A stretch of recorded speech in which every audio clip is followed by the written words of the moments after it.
today we'll talk about how can you enable activity notifications on your Poly.AI app. We're going to figure out the solution on how you can do that on your app.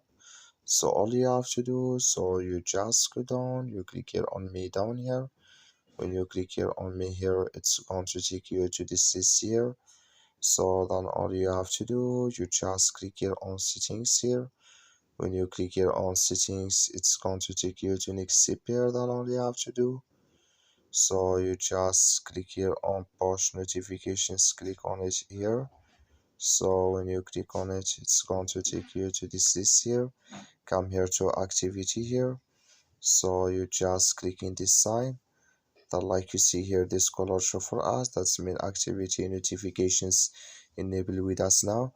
That's all you have to do. That's all. Thank you for watching. Don't forget to support us by like and subscribe.